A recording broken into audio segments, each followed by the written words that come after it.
ባለፉት ጥቂት ዓመታት በሁለቱ ሀገራት መካከል ያለው የሁለትዮሽ ግንኙነት ይበልጥ እየተጠናከረ የትብብር አድማሶቹም እየሰፉ መጥተዋል እና በመሪ ደረጃ ጉብኝት መካሄዱ በተለያዩ መስኮችም ትብብራችንን ይበልጥ ለማጠናከር ስምምነት መደረጉ የሁለቱ ሀገራት ግንኙነት ቀጣይነት ባለው መልኩ ዘርፈ ብዙ ሆኖ ከፍ ባለ ደረጃ እንዲቀጥል እንዲጠናከር እድል ይሰጣል ብለን እናስባለን።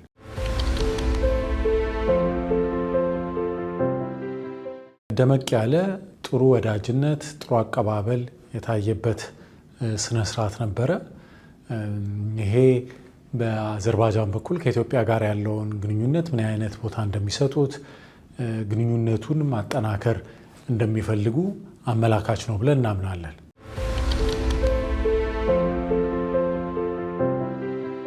የተፈረሙት ስምምነቶች የሁለቱን ሀገራት ግንኙነት ወደፊት ብዙ መስክ እንዲኖረው የሚያግዝ ነው ብለን እናምናለን። ከዚህ በፊት እንደሚታወቀው በዲጂታል የመንግስት አገልግሎት አሰጣጥና አስተዳደር ከአዘርባይጃን ልምድ ተወስዶ በኢትዮጵያ ውስጥ በስፋት የመሶብ የመንግስታዊ አገልግሎት አሰጣጥ ማዕከሎች ወደ አገልግሎት ገብተዋል። ይሄ አንድ የትብብር መስክ ነበረ።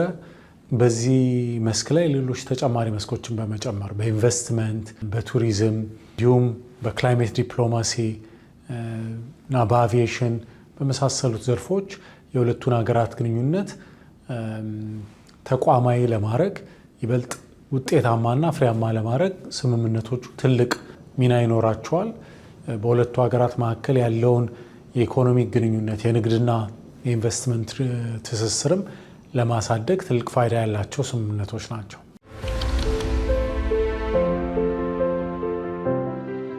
ባለፉት ጥቂት ዓመታት ውስጥ ከተካሄዱት የኮፕ ጉባኤዎች ውስጥ በጣም የተሳካ ዝግጅት አርጋ ጥሩ አስተናጋጅ ነበሩ ከሚባሉ ሀገራት መካከል አዘርባይጃን ተጠቃሽ ነች።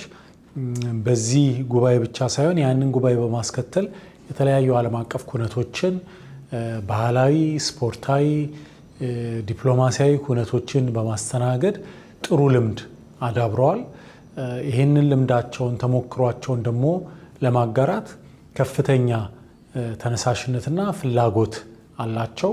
በተለይ ከኢትዮጵያ ጋር በዚህ ዘርፍ ላይ የጠበቀ ትብብርና ወዳጅነት ለመመስረት ፍላጎት እንዳላቸው አይተናል። ከዚህም ቀደም የተለያዩ የልምድ የምንጋራበት መድረኮችን ያመቻችን አብረን እየሰራን ነበረ። ያንን በስምምነት እንዲታቀፍና እንዲደገፍ ማድረግ ችለናል።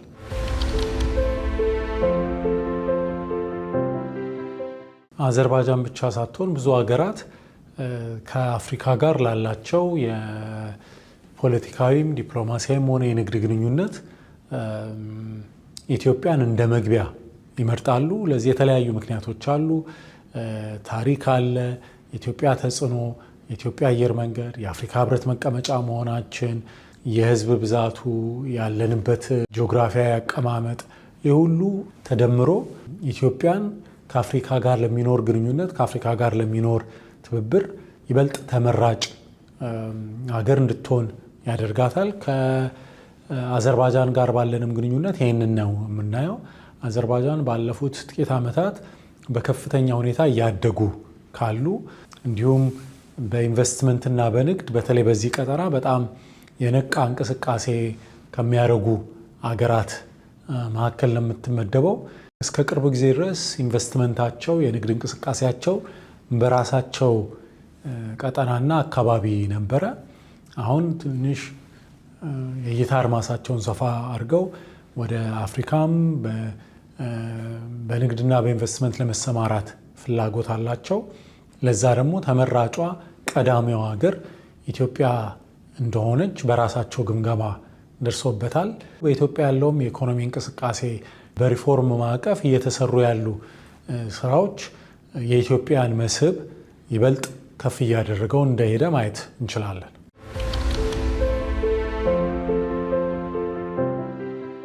ይሄ ጉብኝት የሚያሳየን ነገር የኢትዮጵያ የውጭ ግንኙነት ፖሊሲና አካሄድ ዋና ታሳቢዎቹ ምን እንደሆኑ ምን አይነት ጉዳዮችን ቅድሚያ እንደምንሰጥ የሚያመላክት ነው ብለን እናስባለን። በዚህ ዘመን የዓለም አጠቃላይ ነባራዊ ሁኔታ እየተለዋወጠ ባለበት ዘመን ከዚህ ቀደም በጣም ታላላቅ የሚባሉ ተጽዕኖ ፈጣሪ የሚባሉ የኢንቨስትመንት፣ የቴክኖሎጂ፣ የካፒታል ምንጭ ተደርገው የሚቆጠሩ የተወሰኑ ሀገራት ነበሩ።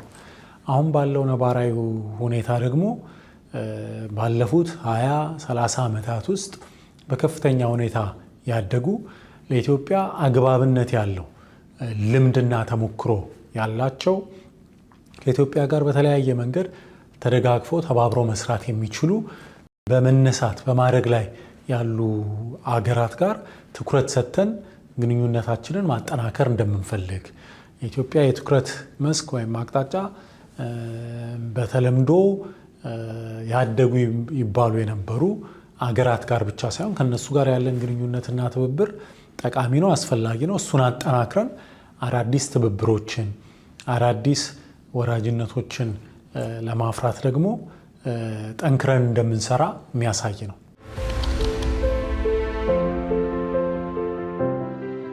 ብዙ ትምህርት የሚገኝባቸው የተለያዩ ተቋማትን ለመጎብኘት ችለናል።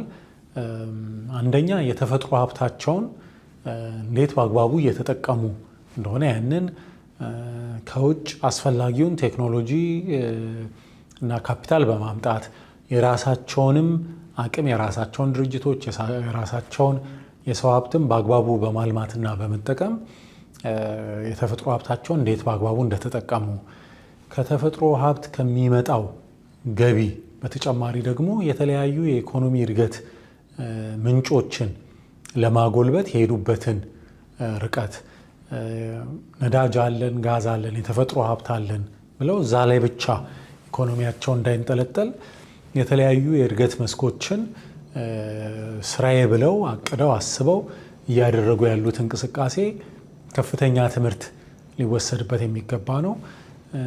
በአንድ መስመር ብቻ በአንድ አካሄድ ብቻ አድጋለው ብሎ ሁሉንም ያለን ነገር አንድ ቅርጫት ውስጥ ከመክተት የተለያዩ አማራጮችን የብዝሃ ኢኮኖሚ የሚባለውን አካሄድ በተግባር የሚያሳይ ሀገር ሆኖ አይተነዋል። ሌላው ደግሞ ከአገልግሎት አሰጣጥ፣ ከአስተዳደር፣ ከመንግስትና የህዝብ ግንኙነት አኳያ የነበረን የተለያየ ችግርን ለመቅረፍ ቴክኖሎጂን በመጠቀም ያልተለመደ አዲስ አይነት አካሄድ በመጠቀም የህዝብን እርካታ አገልግሎት አሰጣጥን እንዴት ማሻሻል እንደቻሉ መማር ይቻላል።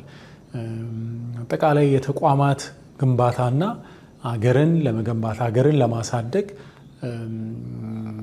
የሄዱበት መንገድ ብዙ ትምህርት የሚገኝበት ነው ብለን እናስባለን።